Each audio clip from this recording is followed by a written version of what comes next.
so in the ten we mark na powers as we see wasa yawat the totem the Menominee Nation the nani the tower got Menominee. I'm told, my parents tell me, when you speak, you introduce yourself, you tell who you are. I'm of the Bear Clan, and I'm on the Menominee. I'm one of those, I'm one of those speakers, one of those talkers. That's what they call our council members. So I'm a member of that. This is my 11th year. I was on that water walk for many of those days, and I saw others struggling, working hard on that walk, and I know they were suffering. There were those who also had gone on our march to Madison, and they knew what they were stepping into, but they also walked again. They knew they would be suffering, but they know the message needs to be out there. We need to inform people.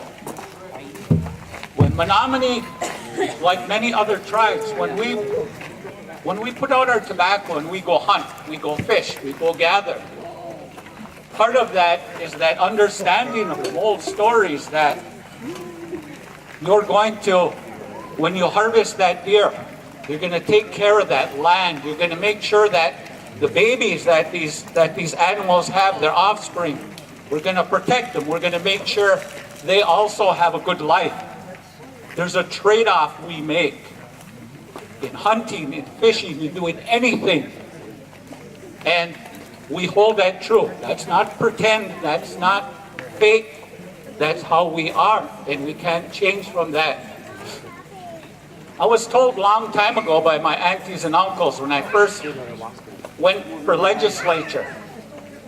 They told me, now you remember, Gary, when you get on legislature, you remember those deer, they cannot raise a hoof and say, I vote against that. No, the fish can't raise a fin and say, no, I'm going to vote against that. That's not good for environment. They said, when you vote for everybody. We're not above animals. We're not above fish. We're not above the water. We're part of this world. And they told me that's how you vote. So sometimes I got laughed at for voting and explaining that the way I did. But I know that's right. That comes from them old people. They've been here 12, 15,000 years.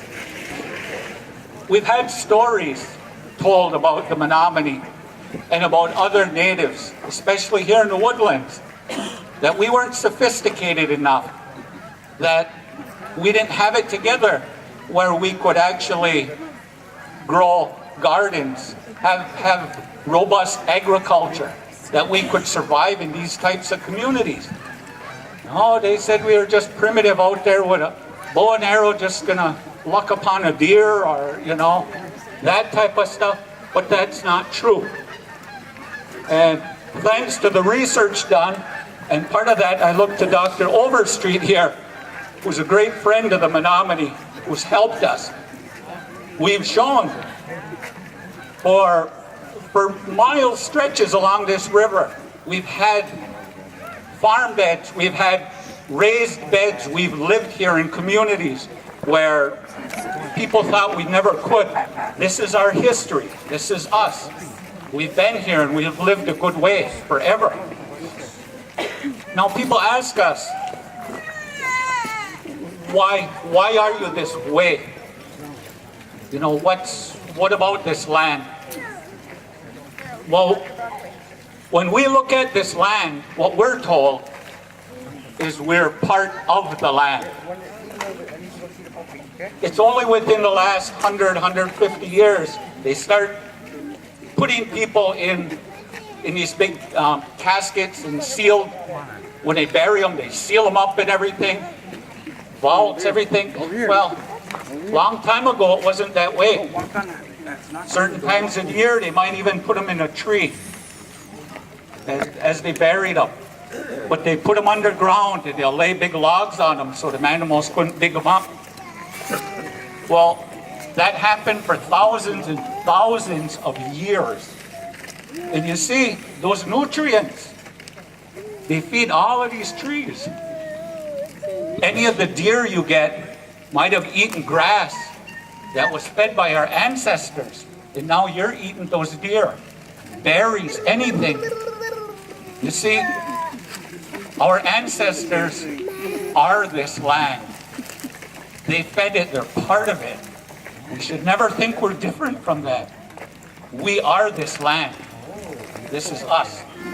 So we understand that. There's special ceremonies in certain places. There's certain spots where we know are sacred to us, and we know that our relatives have fed this land. So we're part of it. We are the land. And people need to know that we see it different. We see the world in a different way. And we can't change from that. We have a responsibility, and it won't change. So I thank you all for being here today. We have other tribes here, other relatives. We thank you for being here. You know, or you should know, that while Aquila talks about this site, they also are talking about other mining sites in Wisconsin. We have a responsibility to keep this world in a good way. That's our role. That's our connection with all of these spirits. We never had a word in our language for resources. We didn't have that. That means you're making something, all these trees into a type of commodity, into a product just for sale. We never thought of it that way. We didn't even have a word for it. So we see the world different. We are different. So I thank you all for being here today. I thank our water walkers for being here today.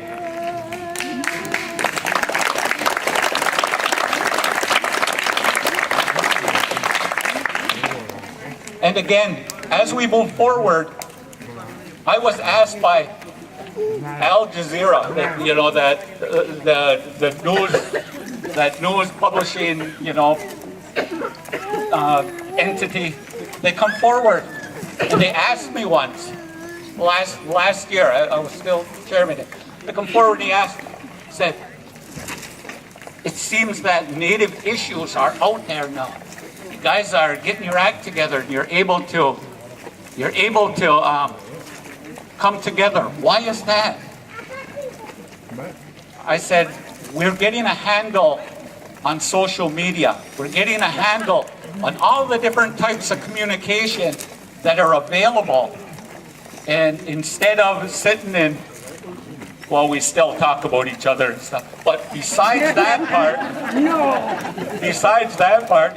I saw your ma at X and X. No. But besides that part, we also know how we can use it to help each other, to help our tribes and to help each other. We've got that network. So we need to keep that going. We need to keep pushing that. We see some of those that have really helped our cause. Paul Demain, for instance, in front of us. Can we give Paul a round of applause for what he does in Indian country?